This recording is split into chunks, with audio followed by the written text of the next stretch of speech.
There we go. Okay. Good morning, everybody. Welcome to the Commission on Disability meeting for December. We moved it to the 8th at 11, so we could have Kelsey join us this month. It's 11:04. It's the 8th of December. The first thing I wanted to see is if there's any public speak, which I don't see anybody in the waiting room. So the next thing I wanted to do is, yep. Hi, Eli. Before that, hi. Bryce, could you remind me of your last name for the minutes? LaPlante.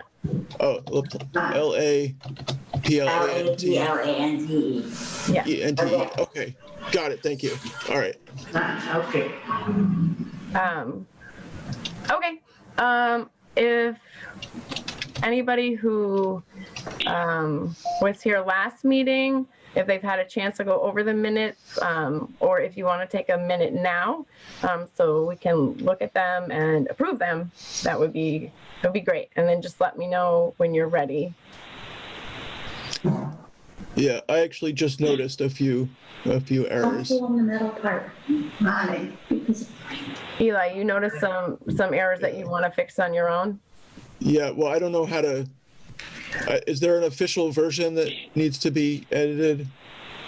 No, whatever you submitted, all I did was, I think, oh, I put that, I did this time, I put it in a document, I copy and pasted it. So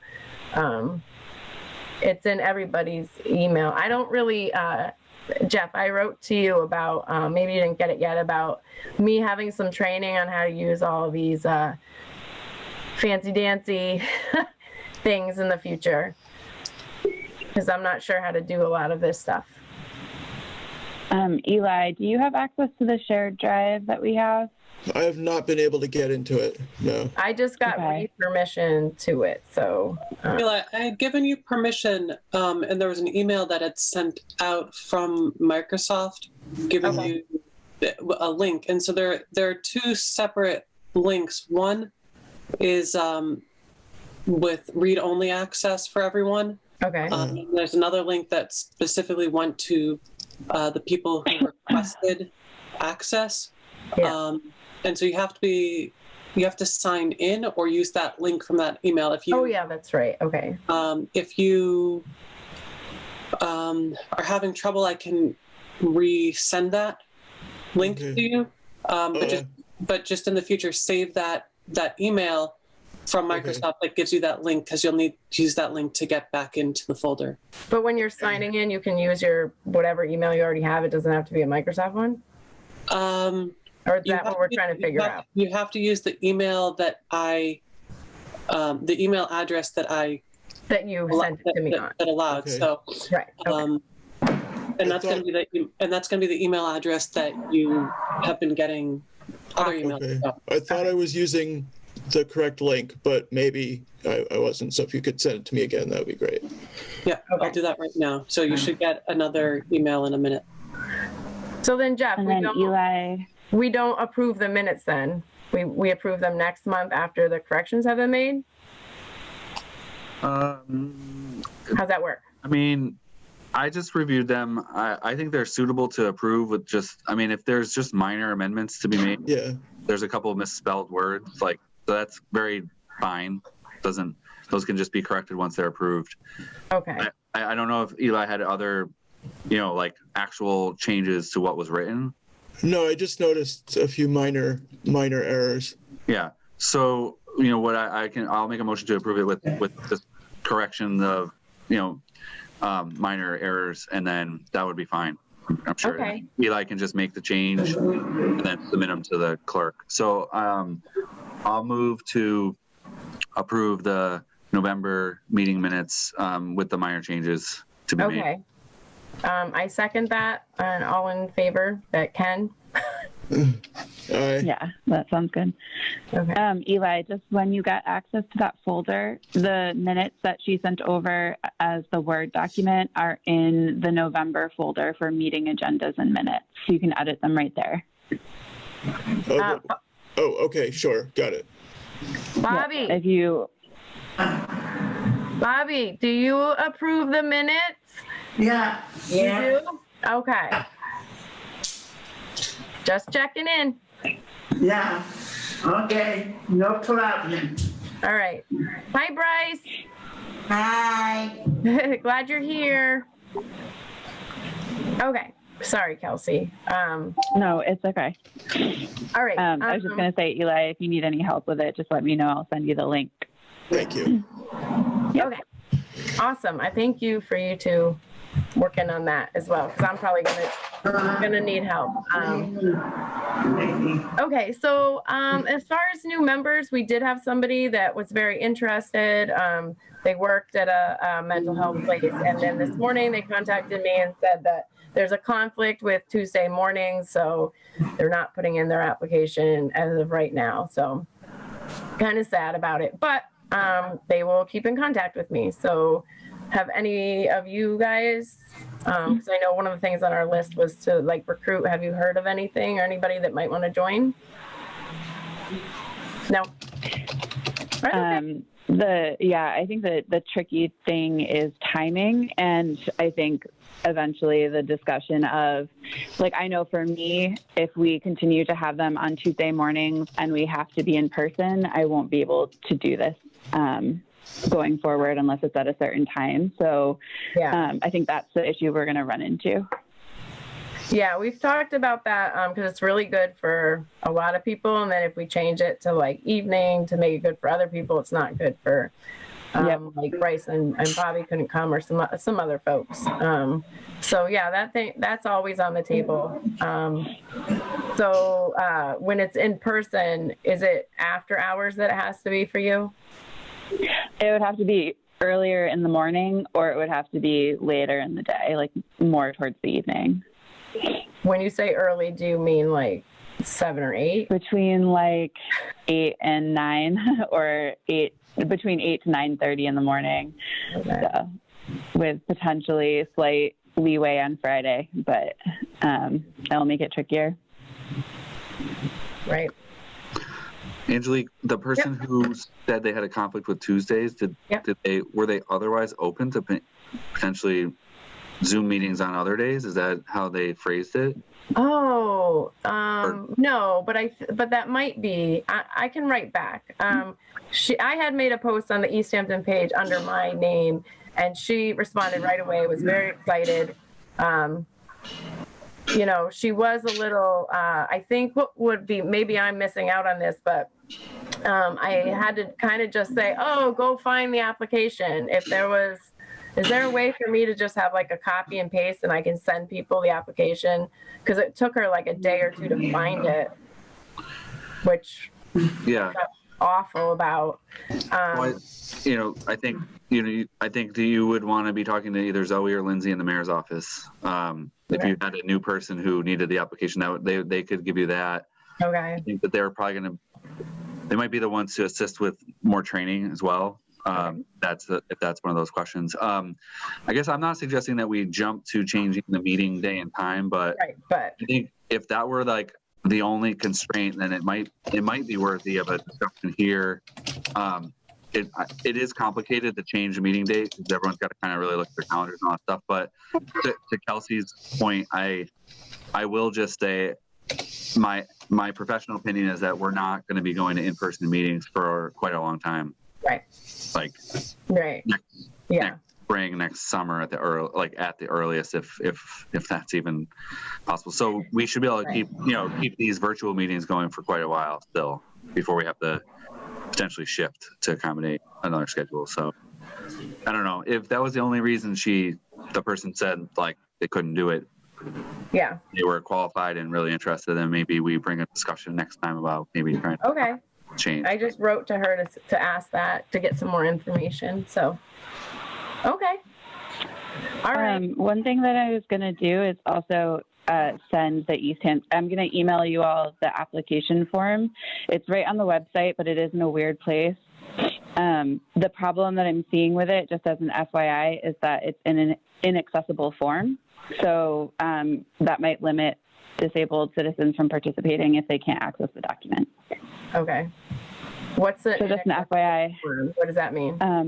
It's an inaccessible PDF, meaning it's not actual form fields. It's like someone built it in Microsoft Word and then saved it as an image file as a PDF. And if you're blind or use assistive technology like voice or switch access or anything, you won't be able to access that form and fill that out independently. Okay. So I'm just sending it back to you guys. Okay. Thank you. Yeah. Okay. So I guess the first thing we were going to talk about is the survey stuff. Kelsey, you had some information on that, right? Eli, do you want to speak to it, or do you want me to? What's your preference? I guess if you could start off, Yeah. that would be great. And if I have something to add, I'll add it. Sure. Thank you. Is it possible for someone to allow me to share my screen? I think that's going to be the easiest way for me to speak to what we've done so far. Yep. Thank you.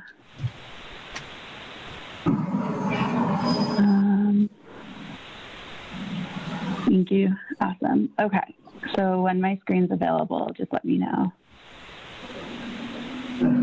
You should be. I see it. I see it too. Okay, great. Awesome. So what Eli and I did, we met a couple of times we probably spent, 6 hours on this almost, 5 or 6 hours. We ended up building out the survey in Microsoft Forms, and I think I shared that with you, Jamie. I'm not quite sure if I did yet, since it's a draft, and we had quite a few questions back to the group about some of the different changes we made, as well as some of the ways in which we asked the question. I think there is some different points that we'll want to get to, but just as a first overview of what the survey looks like, we started off with a bit of an explanation about the Commission on Disability, the purpose of the survey, how we'll use the information, and we adjusted some of this to be more in line with plain language. So you'll see some base level edits there. Eli had a lot of really great feedback for that. So that was incredibly helpful. And then we moved into the actual survey itself. So there's different things that we can change in Microsoft Forms. Like there's a lot of different settings. So we can make this an anonymous survey. I think I just didn't select that box at that time, so that's why right now it says this form will record your name. So if we want that, we can keep it. If not, we can make it anonymous. And then it goes through most of the questions that were asked on the initial Word document version of the survey about demographic information. I'm scrolling, so if that bothers you, look away. I'll explain what's on the page. General demographics, and we broke it down into sections. And some of the questions we added, an if this, then that. So if you answer a particular question, it might take you to another relevant question instead of asking someone to answer every single question, even if it's not necessary. So that kind of cleaned up the survey a little bit as well. And then I don't know if it's going to show as a PDF. Okay. So it will break sections down. So you'll notice, and they'll actually experience the different sections throughout the survey, and they'll see how long the survey will take them to take or how many questions they are in. And so we had a document as well. Let me go back where we had saved some of the questions that we had. And Eli, is there anything you want to add to that? No, I think that's fine. Yeah, we should look at what our questions were. Cool. All right. So the questions that we had, we kind of broke it down by area. I just want to, I added some, you can hide my comments if you want. took a look at the survey and added some things. So Right. Oh, it's okay. We can leave your comments in there too. That's fine. So the first question was, do we want to add something about saving the survey or a survey timeout? We're unsure if there's like what the timeout time frame is for Microsoft Forms with regards to what the city has implemented. So because that's that's what we'll be using for Microsoft Forms is the city's Microsoft account. So that would be a question we have back initially, I think, would be, what's the timeout that you have available as part of your Microsoft Forms instance? And is anything implemented like on the enterprise side around being able to save surveys and then return back to them? Some of that would be settings for the Microsoft Forms version that you have or how you set it up. So I think we need to figure out what's possible first before we can even answer this. So that might be a question back for Jamie and Jeff, is to just find out on your end, are we able to set it up so people can save it and come back to it? Or if not, what's the timeout time for leaving the survey? Yep. Jamie, can you log that question to go to IT? yep, I will. Okay. I think they're the only ones. Okay. Okay. So I think that one we're going to have to kind of table and come back to once we find out what's possible. So the second question was, do we want any of these questions to be required? Do we want all of them to be required? Do we want none of them to be required? And then why or why not? I think Eli and I were just curious about that. My opinion is they shouldn't be required because we have no leverage over anyone taking this. We can't require them to do anything. Right.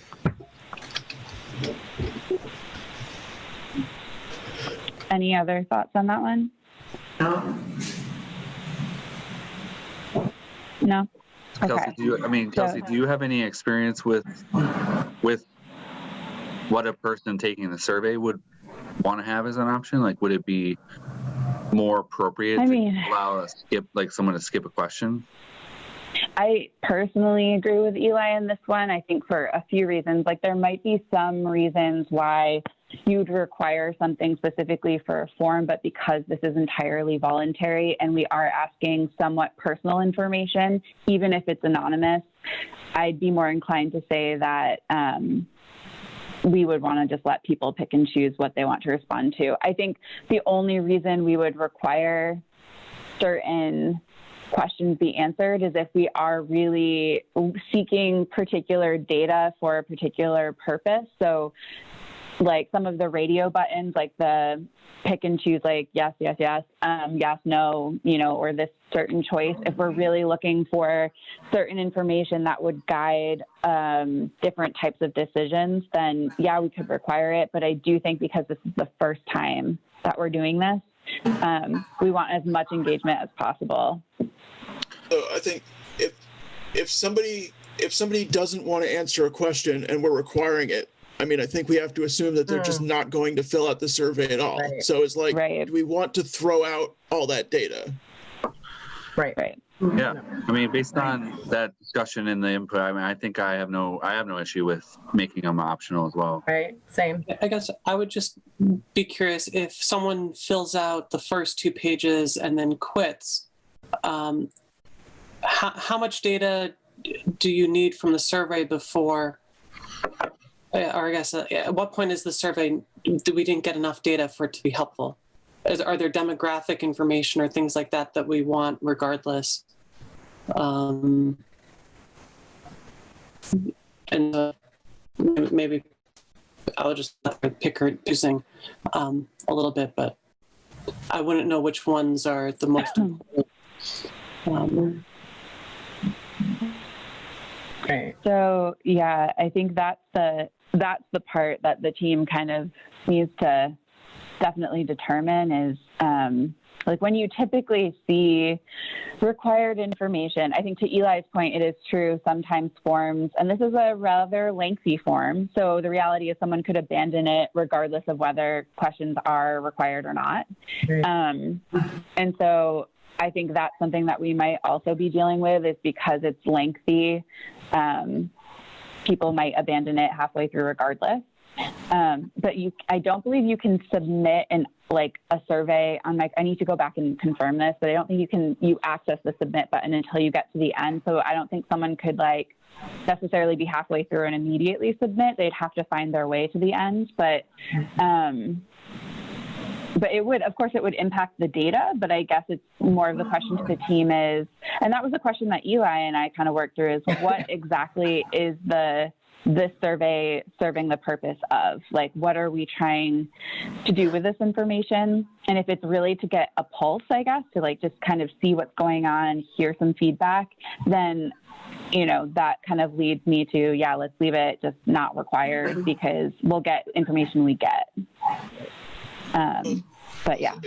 Oh, if we're worried about people stopping partway through, then are there more important sections that we should move closer to the beginning? Right. So that would be another really good question to ask. Yeah.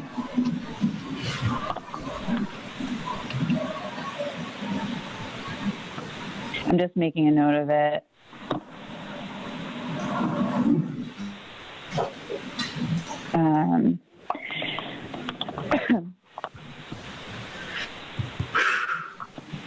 So I think maybe that's something that maybe we want to take, people can kind of look through the survey and what we did and kind of look at, what are we asking? How are we asking it?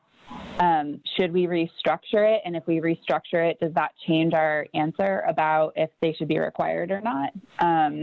If we move certain things to the front that we find to be more impactful,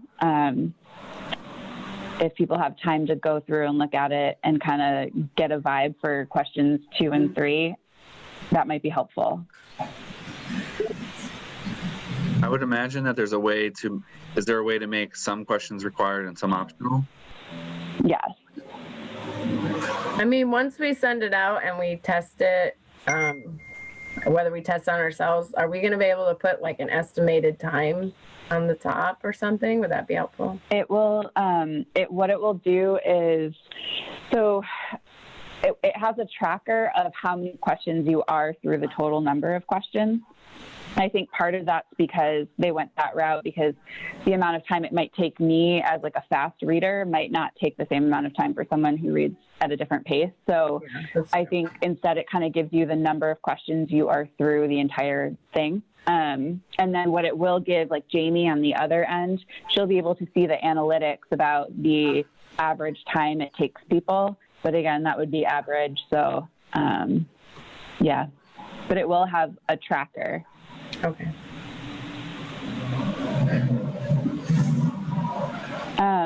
So I think some people maybe should spend some time in the survey and kind of go through and mark down if you think a question should be required and you have a feeling for that, maybe leave a comment in there. And then I think look at the sections we broke everything down into, and to Eli's point, perhaps we move certain sections to the front so that we can be sure that, if people are getting fatigued or just want to answer certain sections, that we get the ones that we really want first. Okay. Bryce and Bobby, what do you think about this? Do you have any comments? Yeah. Good. It's I don't know, maybe. I don't know. That's okay. You don't have to. I was just asking. Okay. You can help, right? No. Okay.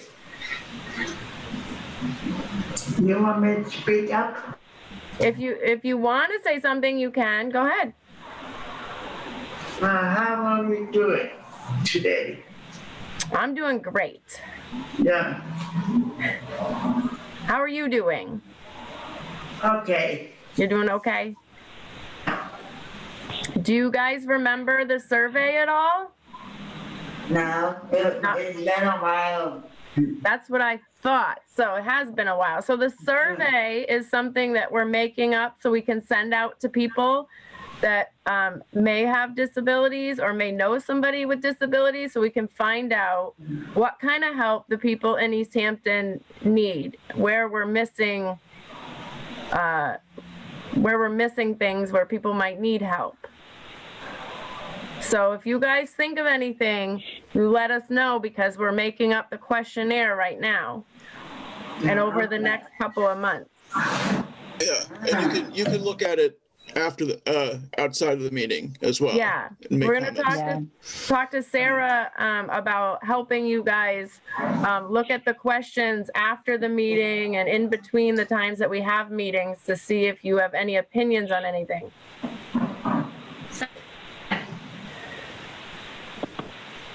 Because it's a lot to go through, so. Right.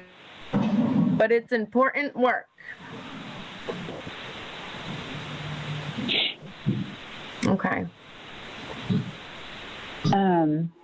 So the next comment was from Jamie about the anonymous part of the survey, and we can change that in the settings. Jamie wants like everything gets sent to you. There's a settings for the form, and you can adjust it so it says anonymous. I didn't set up a lot of the settings how we'd want it, or because I didn't know how we'd want it to be. Eli and I wanted to bring it back, but you can adjust that there to make it so it doesn't collect identifying info. Yeah, I was just. Yep. Okay. Then questions 1 and 3, let me look at what that is. 1, do you live in Easthampton, and which town do you, okay, so that is actually a branch question, so it has logic associated with it. We ask, do you live in Easthampton? If the person says yes, they won't see question 3. If they say no, we'll ask where they are currently living so they can give us that information. I think part of this is because as you get further down the survey, we ask questions that aren't just associated with Easthampton residents in terms of like living situation, but it also provides insight as disabled people navigate our downtown. So we obviously get, people from out of town who come and visit downtown for shopping or food or whatever. So there are some questions later on. So we are trying to also get information about who's coming to visit the town. And we didn't want to, I'm guessing from the initial aspect of the survey creation of it, we wanted to understand the people who work here and visit this town frequently. We want feedback from them, but that's why. So there is branching logic associated to these that doesn't come through a PDF, but it's there. Is that helpful? Yeah. Yeah. Okay. Cool. Okay, how do we best approach the question on gender? What is the best practice for this? So there is a question. Please provide your gender. We had female, male, non-binary, and prefer not to say, and then an option to type in other. And I think Eli and I were curious as to if we wanted to add this, if it serves a particular purpose, if we need to change up the language in this, or add anything. Yeah, I think the current like best practice is just say, what is your gender, and have it fill in the blank. But if you want to provide bubbles, then it would be male, female, and I think male, female, non-binary, prefer not to say other, more or less covers the gamut. Okay, so then the question would be, do we want to go with what is your gender and have a fill in the blank, or do we want to provide certain options? The reason I'm asking this, and this is where that survey logic comes in, again, it all depends on what we're trying to capture.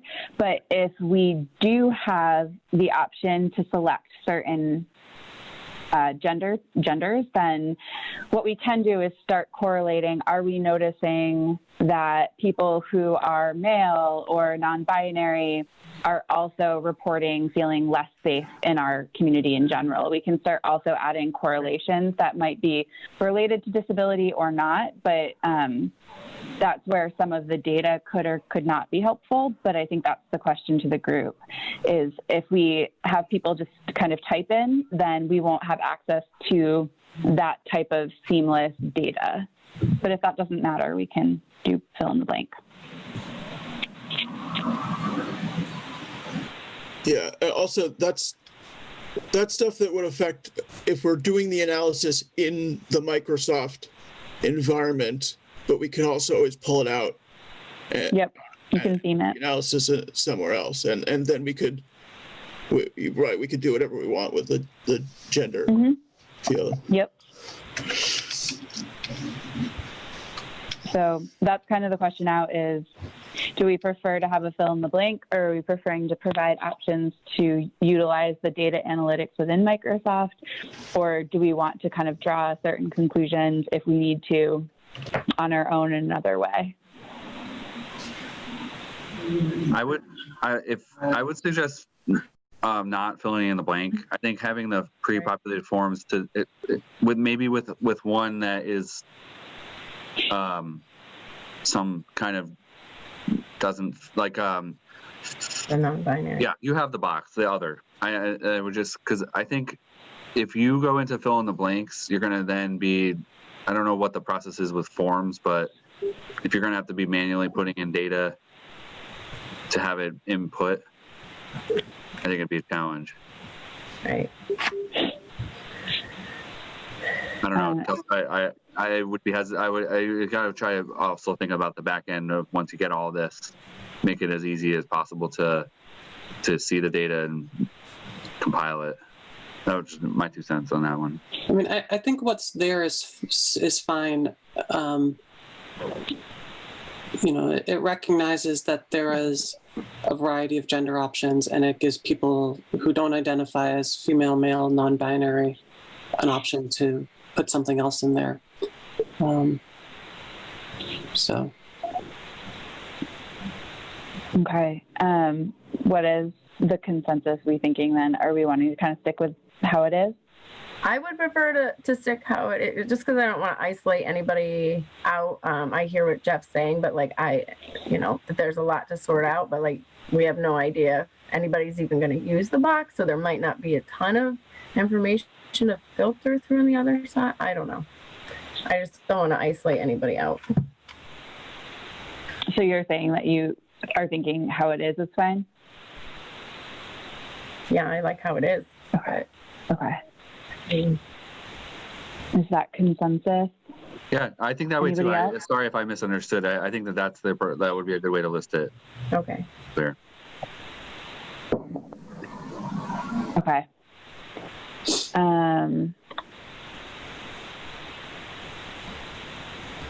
Okay. The next question was, these age ranges could provide us with helpful data regarding different opinions about the community base on various age groups or developmental levels. Do we want to keep the age ranges? So let me go back to that because I don't even remember this one. Oh, yeah. Yeah, Eli, the math question. Right.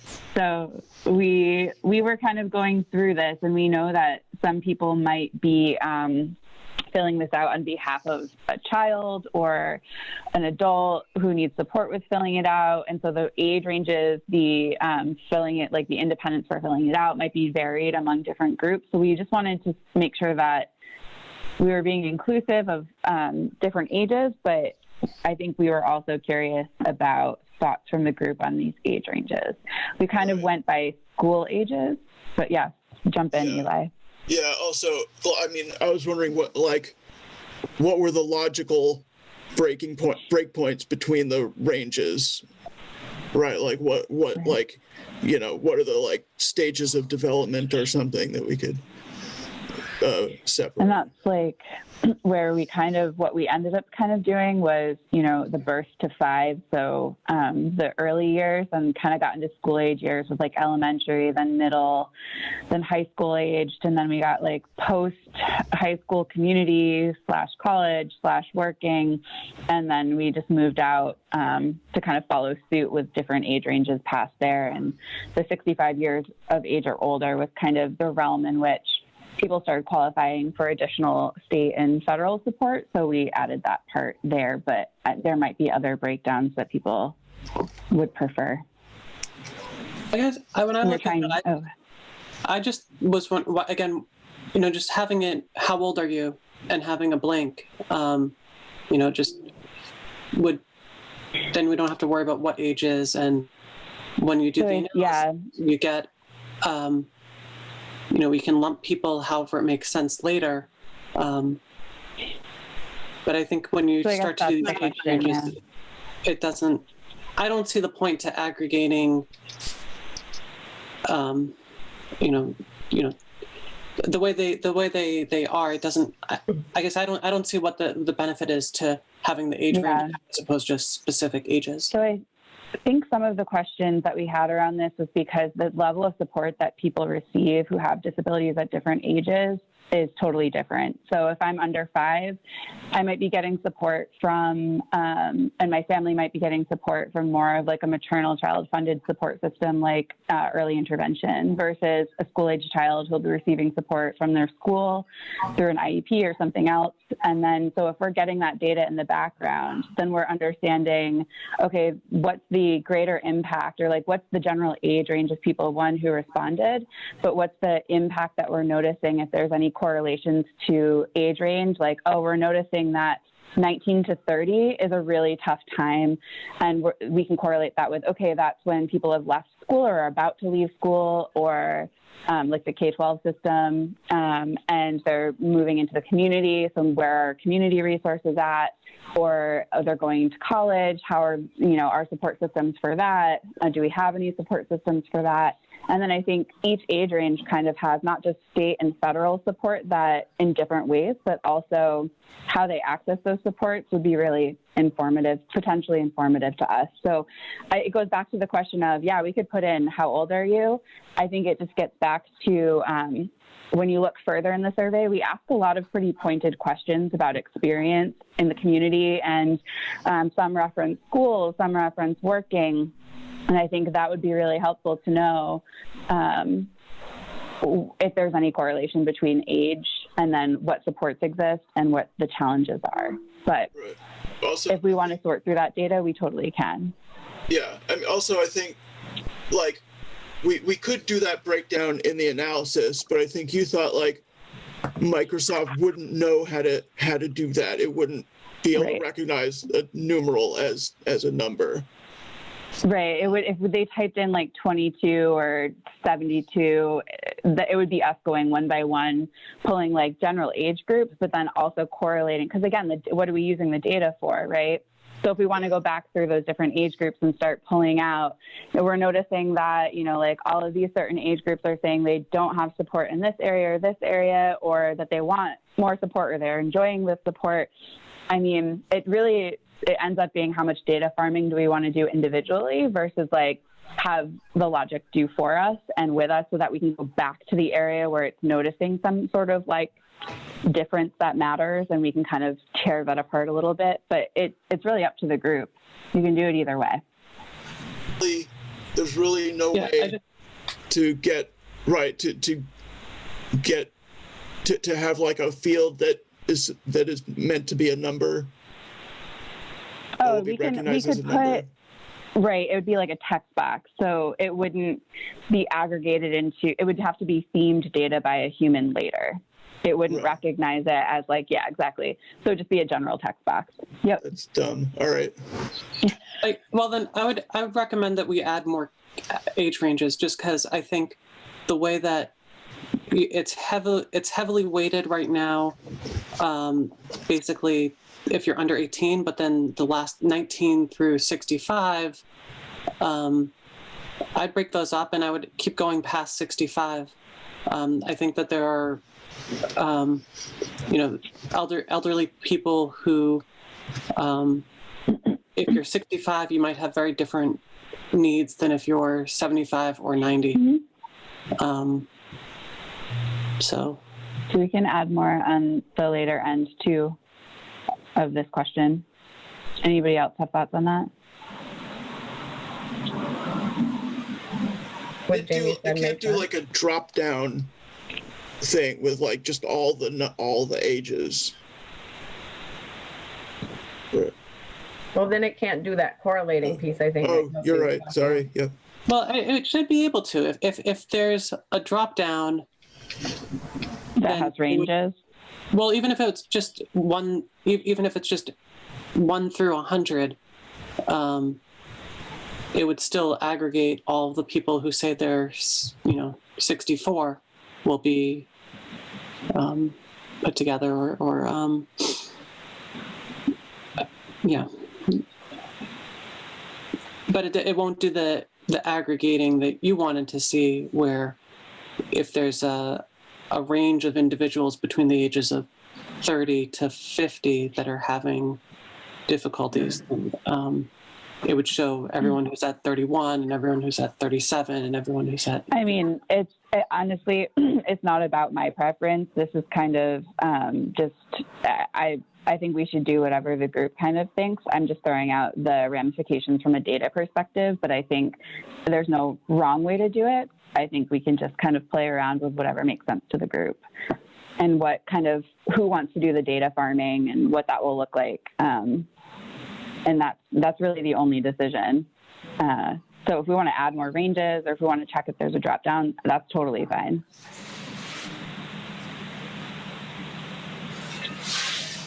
I guess my thought quickly would be that if we're going to ask for the age ranges, I think you should add some more, like Jamie suggested at the end. I think that makes sense. One question, and I apologize if you covered this already or if it was at the beginning of the intro, but at this question, would it have been clear to people that they could be filling it out on someone's behalf? Okay, there it is. Okay, you already covered it, so that it was already established that you could fill it out on someone else's behalf. So they know that if they're like marking like 5 to 9, that right. we're not anticipating a 5-year-old to be doing this. It would be someone else. Okay. Right. I think just adding some, I'm sorry if I missed that. And I think just adding no, it's okay. later ages makes sense if we're just going to do it this way. I think it makes sense to have them grouped. That's my opinion. I think it's just easier that way. So what we can do for this one is check if a drop down would exist that could do that. I would need, that person would have to also test if a person can type in and if it will recognize it in the drop down, because we don't want people having to arrow through 100 different possibilities for ages. So from a user experience, I think we'll just want to make sure that that's also appropriate if that's the route we want to go. What happened to we can, the space where it was, are you the actual disabled person or the caretaker? Because I don't know, before you came on, Kelsey, we had like it was a lot. We were trying to figure out where these questions were answered. So if somebody's not disabled, but they're a caretaker, so then when it says, what is your age? We don't really know their age. Yeah. Well, I think it's assuming that it's about it's regarding the person with a disability who's disabled that you're filling it out with or for, or however that works. So I would assume it's kind of like when you're working with a sign language interpreter, you look at the person who you're talking with and not the interpreter. So if they're taking the survey, I'd imagine if they know that they're taking it on behalf of someone or with someone, that it's about that person. Right. But if people think differently, we can adjust that. I just don't know. We used to have something in there that said it, and we went back and forth, and then it was a big. I'm not sure if it's still in there. Something that Jim was insisting on that I thought was confusing. I do think it would add a layer of confusion, because I think the reality is, regardless of if you have a caretaker or not, it's still about you and not about the caretaker. So I don't necessarily think centering the caretaker is helpful in the survey. Okay. But that's my opinion, and I think it just depends on what the group thinks. Yeah. Anyway, about the age thing, I thought that Jeff was saying we should keep it the same structure as now. But with different ranges. Is that what you said, Jeff? I guess I was, yes, I was just thinking of the additional breakdown over 65 as to what Amy was suggesting. Okay. Are people comfortable with that? Consensus-wise? Give me a second. Good down. Whoops. Bryce and Bobby. Yeah? We're talking about how to list somebody's ages. We're talking about either grouping the ages together or having a little drop down place where has all the different ages in it. Do you understand what she's asking? Yeah. Probably not being clear. That's okay. I'll explain it to him real quick. So grouping is where they put like 5 to 10. So you don't get an actual, or you can go specifically to the age. Am I? Oh, we on mute? Yeah. So see here, see how it says under 5 years, 5 to 9, 10 to 14, 15 to 18. So this is what they're. Yeah. So the trade-off is more fine-grained data or more easy analysis. Yeah. So it's kind of getting, do you get the specific ages or do you just kind of have a grouping? I get the specific ages. Say that again? I get the specific ages. You think the specific age? Yeah. And what about you, Bob? What do you think? Specific ages or grouping? Grouping. So Bob thinks grouping and Bryce thinks specific age. Why do you put that one? We'll fix it in a little. Kelsey, can you So just really quickly just say it once again what the difference is? Yeah, so And then if we group it, that helps us to understand the age of a person and what support they might get based on their age. If we have specific ages, like 4 or 5 or 20 or 80, that gives us the same information. We just have to sort through all that ourselves instead of the computer doing it. So it makes a little bit more on the COD's end. Yeah. Okay. Do you think the grouping is better? Yeah. Yeah, so Bryce thinks the grouping is better. Okay. Is that consensus for grouping but adding more ranges at the end? That's what I was hoping for, yes. Do you think that, because Okay. right now they have an over, so do you think that they should add more age groups? So instead of 65 and over, do like 65 to 75, 75 to 80? Do you think that they should add more of that for older? Yeah. Bryce thinks adding more ages. And what about you, Bob? I think you too. And Bob thinks the same. Okay. So I think that's consensus to keep it how it is, but add more groups past 65. Okay. So I'm going to mark that. So time check wise, I know we're like 9 minutes out. We still have quite a few questions to get through. Is it possible to have people look at this and add comments under it based on thoughts? Because I don't think we're going to get through all of these. Oh, no. What do you guys think? Everybody has access to it currently, and So we need to stop at some point and come back to it later. Yeah.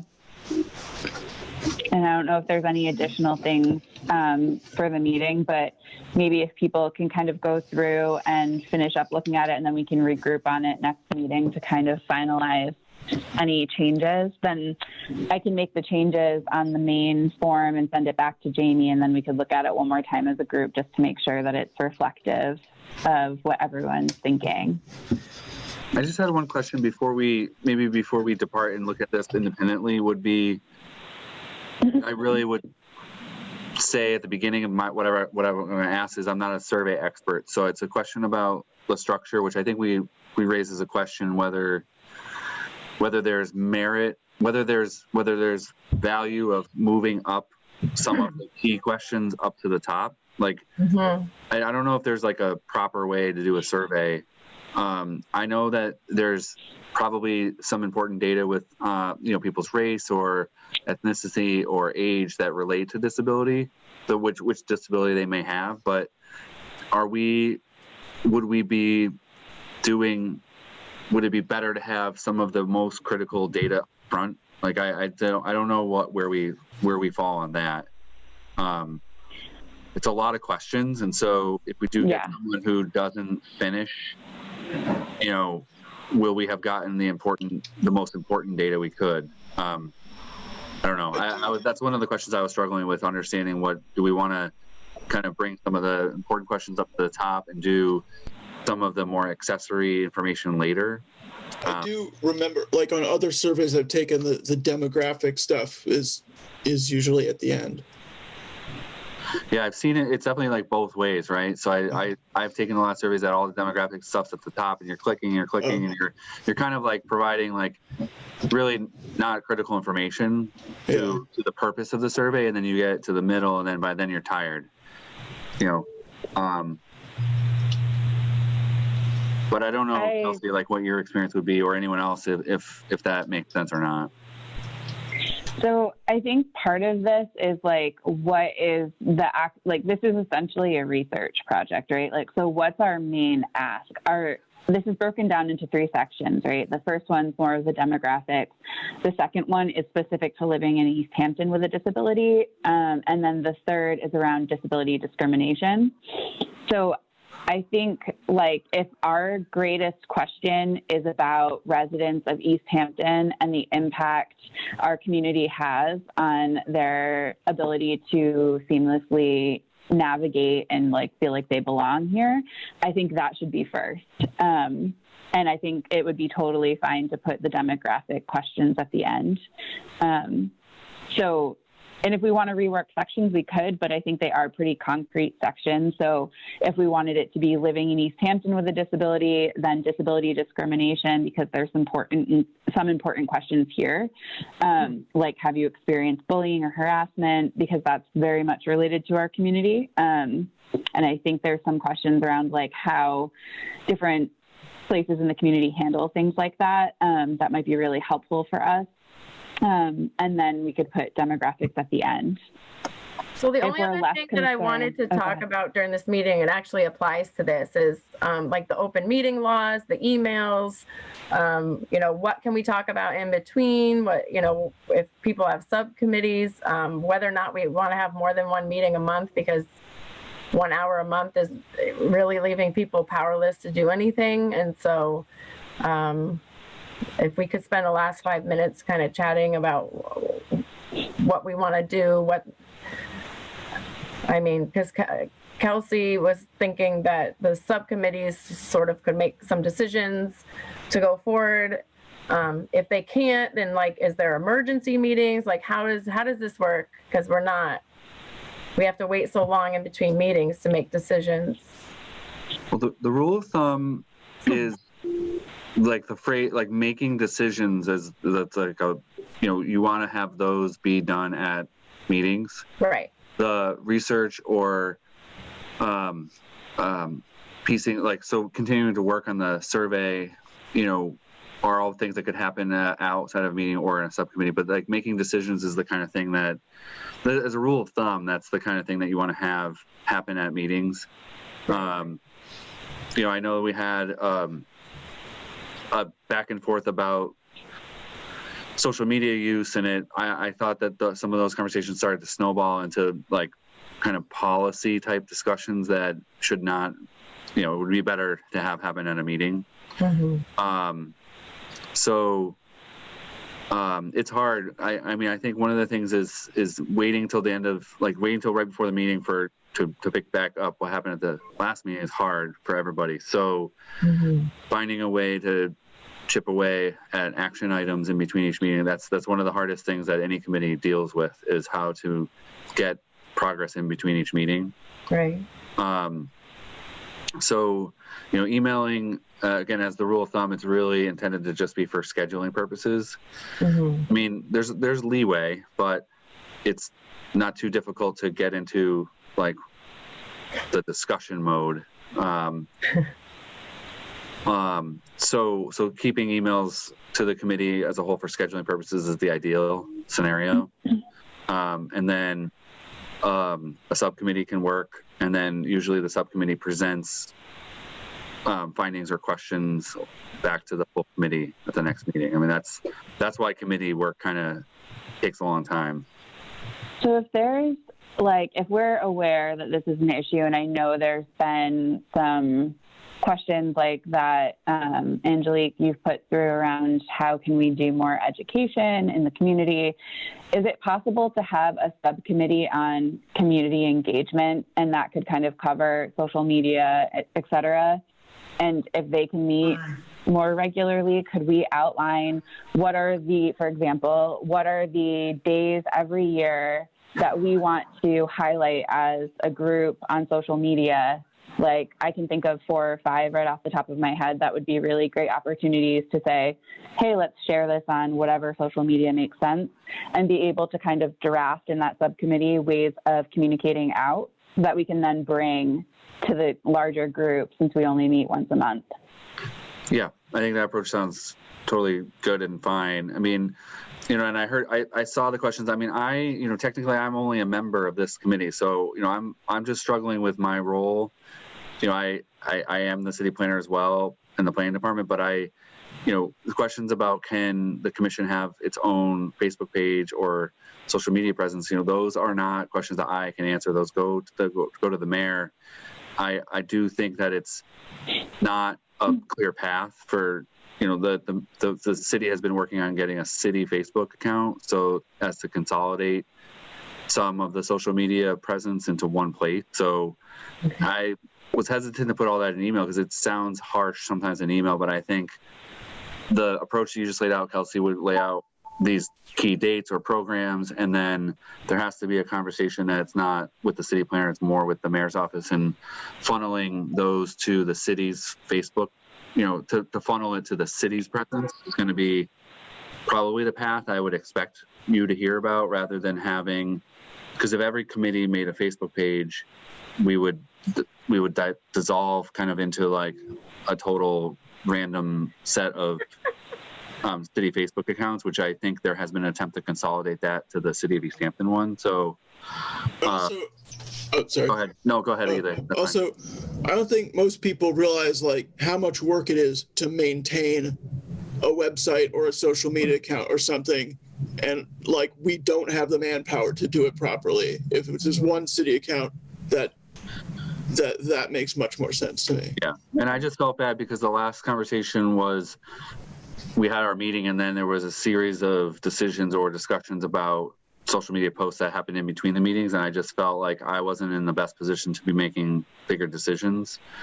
I understand the discussion. So, we've talked about this a couple times with like preparing for assisting voting, like during voting, those discussions have to happen like many, many months in advance to be ready to have a programmer to be able to assist when the event happens. So I think Kelsey's approach would be pretty good to cast out the like a calendar, and then that would be the first step. And then, we have to have some other discussions with other people in City Hall about accessing the social media account of the city to then make sure that it can get provided in advance and then staged. So it was a lot to be happening by email.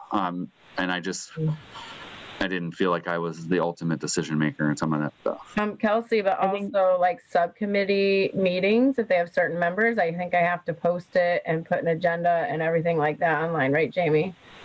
So yeah, if you have a quorum of the commission present, then it needs to be posted as a public meeting.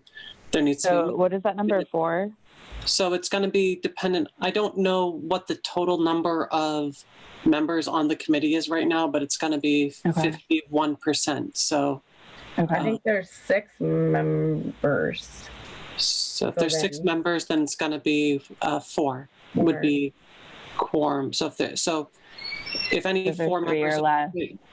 Yes, so 3 can meet, 4 would need public notice and minutes. And similarly, like an ad hoc subcommittee could have members of CD on it, could have additional members outside of the Commission on Disability, as long as there's no more than 3.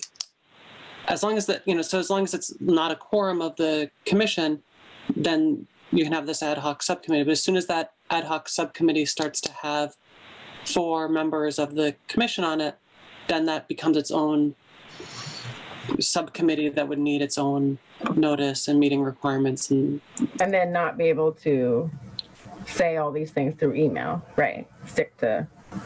correct. And so if emails going back and forth and includes, if it just starts off with, let's say, me and Kelsey, and then we add in 3 other members of the commission, then it's now gone to a meeting, and that would violate the open meeting law. So for the purpose of kind of moving something forward like this, so we don't get caught up in we wish we did this, but we couldn't because we didn't kind of get it together. Is it possible to have 2 or 3 people on a subcommittee that are committed to just like outlining a calendar just to get it moving so that we can bring it back to the group in like the early part of the year to just say, do we approve this general plan, this content, and then we can move forward with asking the powers that be to execute on it? Yes, I'd love to be on that. I'm fine Okay. with that. So is that something that we want to decide? I have to jump in just a minute, but is that something that we want to do going into the new year, knowing that that might be a great time to outline the rest of the year? That's fine with me. I would like to do that. Eli, do you have an opinion? Bryce, Bobby? But what's It's a good idea. About having a community engagement subcommittee? Yeah, yeah. Official or unofficial, depending on how many people. Right. To make a calendar for the upcoming year of important dates and like, so we can plan ahead about how to get our act together to do things. Yeah. Yeah. I mean, It's a good idea. Okay. Yeah. I mean, if anyone that wants to do anything, like, yeah, do it. Go right ahead. Okay. And Jeff Bagg, is there any room in the future if this, the commission wants to meet more than once a month?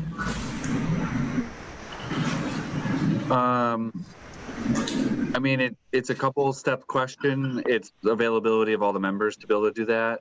Right. Kind of like first step. And then, I don't know if I don't know if it's a charter type thing, if it's like said somewhere like the commission shall meet once a month, but I don't think it is. Some boards like the planning board, it's established that they shall meet twice a month or whatever. But yeah, I think it's an option that you could take. Just be mindful that it's more agendas and it's more posting and it's more, it's more of the administrative part. But yeah, I think it is an option if all the members think that they're available to do that.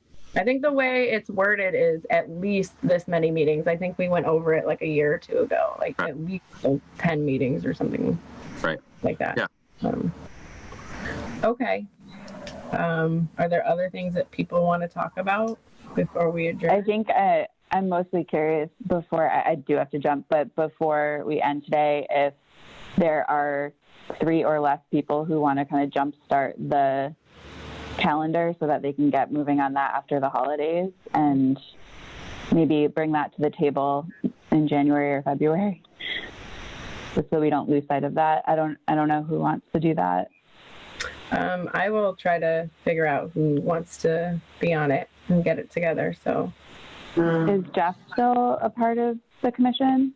He is. He started a new job to kind of figure out if he can be on it or not be on it currently. Okay. I cannot. You might want to. I can't volunteer for it, but I want to say that what you guys put together in short order and all the graphics you had were really good. It was not, my question was never about the quality of what you it's all right. I got you. How to get it going. But I would encourage that to happen. I personally can't volunteer for that, but I think it's a great idea. Okay. Also, Angelique, I found out. So remember, you were saying how why do you have to create a new Zoom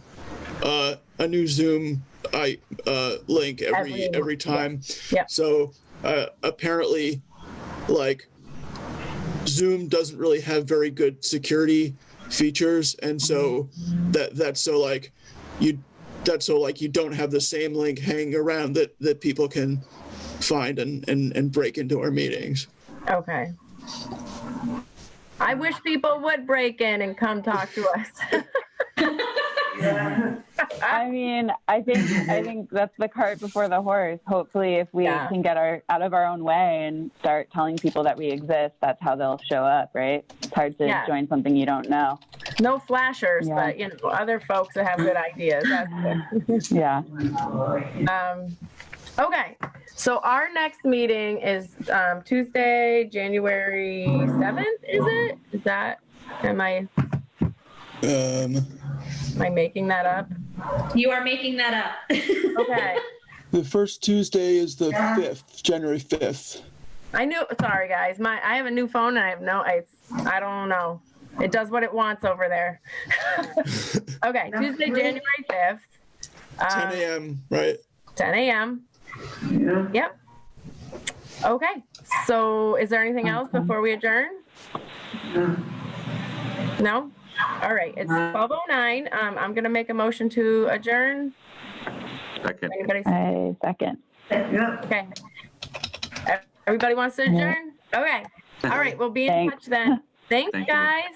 Thank you. Bye. Thank you. Bye. Bye.